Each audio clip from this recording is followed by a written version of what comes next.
साक्षी का परिवार middle class है। परिवार में माँ पिता है। साक्षी के जीवन में तब जिम्मेदारियां बढ़ जाती है जब एक दिन अचानक उसके पिताजी को पैरालिसिस आ जाता है।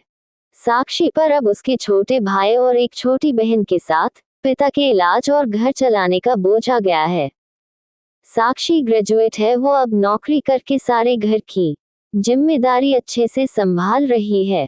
उसे अब अपनी फैमिली के अलावा कुछ नहीं दिखाई दे रहा है। पिता और माँ को साक्षी पर गर्व है। साक्षी ने इस दौरान कई अच्छे रिश्ते को मना कर दिया।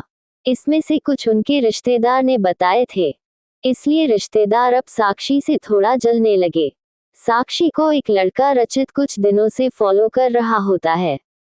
लड़के को साक्षी अवॉइड करती है, लेकिन उस लड़के रचित का रिश्ता लेकर उसकी माँ उनके घर आती है।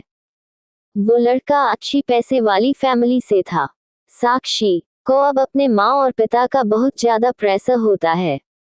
इस वजह से वो काफी मनाने के बाद मान जाती है, लेकिन वो एक शर्त रखती है कि वो अपने घर को संभालेगी और नौकरी नहीं छोड़ेगी। लड़के की माँ यह मान जाती है।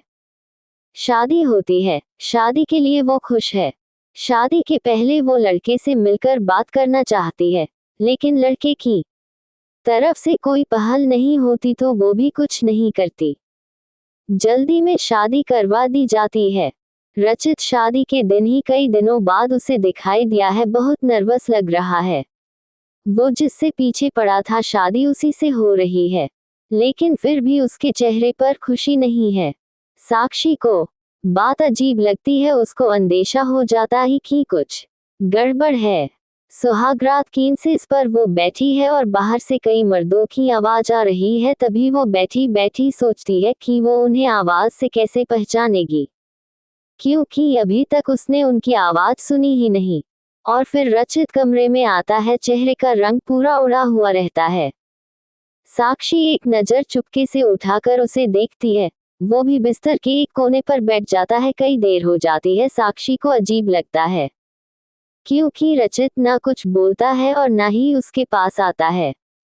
फिर साक्षी ही पहल करती है और कहती है, सुनिए, आप इतने नर्वस मत होइए, मुझे आप पसंद है। रचित उसकी ओर मुड़ता है। साक्षी उसको पूछती है, क्या हुआ, आप खुश तो हैं ना? रचित केवल गर्दन हिलाता है। साक्षी बोलती है, मुझे आपसे बहुत बातें करनी थी, लेकिन आपने पहल ही नहीं की, चलिए अब करते हैं। रचित अभी भी चुप रहता है। साक्षी फिर बोलती है, आप कुछ बोल क्यों नहीं रहे? रचित की आंखों में अब आंसू आ जाते हैं। साक्षी घबरा जाती है, क्या हुआ, मुझे बताइए तो। रचित अब साइन भाषा में बताता है कि वो बोल नहीं सकता। साक्षी को धक्का लगता है। वो चुप हो जाती है और रचित से दूर हो जाती है। पहली रात ही उसे पता चल जाता है कि उसके परिवार वालों के साथ धोखा हुआ है, क्योंकि लड़के वालों ने इतनी बड़ी बात छिपाई। उसे धोखा बर्दाश्त नहीं होता है। वो अपने घर वापस लौट आती है। उसके परिवार को भी इस बात का पता नहीं होता।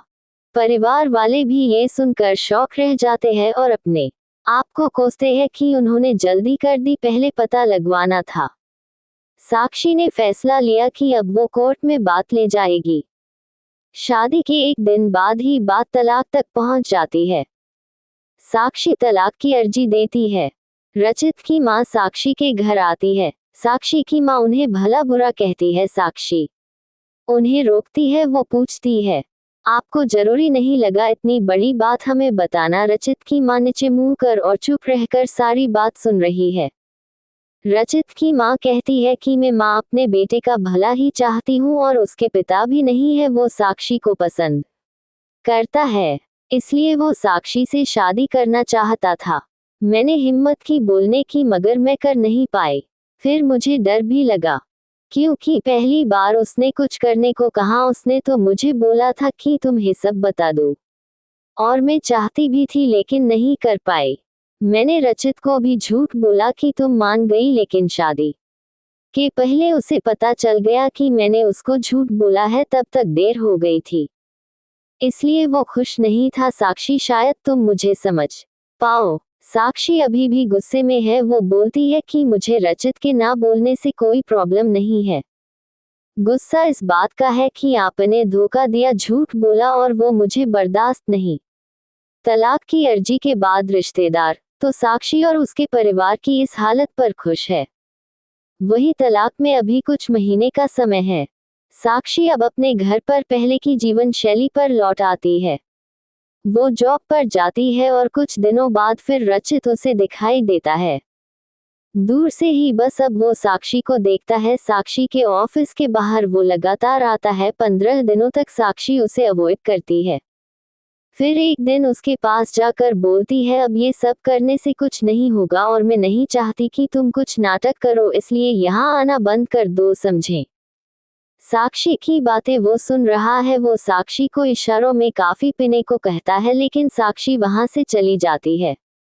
अगले दिन फिर वही रचित खड़ा रहता है। साक्षी उसके पास जाकर कहती है, काफी पीकर मेरा पीछा छोड़ दोगे? रचित गर्दन हाँ में हिलाता है। टेबल पर दोनों आमने सामने बैठे रचित अपने फोन में कुछ मैसेज टाइप करता है। साक्षी उसको देख भी नहीं रही है। साक्षी के फोन में मैसेज आता है। रचित का लिखा होता है, sorry but I really love you so much. कोई भी बोलने वाला तुम्हें मुझसे ज्यादा प्यार नहीं कर सकता। और बात तो झूठी भी कोई सकता है, लेकिन आंखें हमेशा सच बोलती है। एक बार मेरी आंखों में देख लो, फिर तुम्हें जो सही लगे वो करना। साक्षी का सारा गुस्सा मैसेज पढ़ते ही चला गया। वो धीरे से अपनी आंखें उठाकर रचित की आंखों में देखती है और उसकी आंखों से आंसू निकल आते हैं। वही वो उसको बोलती है, पहले ऐसी बात नहीं लिख सकते थे मुझे, आज तक कभी किसी ने ऐसे नहीं समझाया।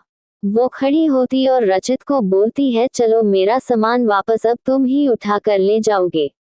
रचित उठकर साक्षी को हक करता है।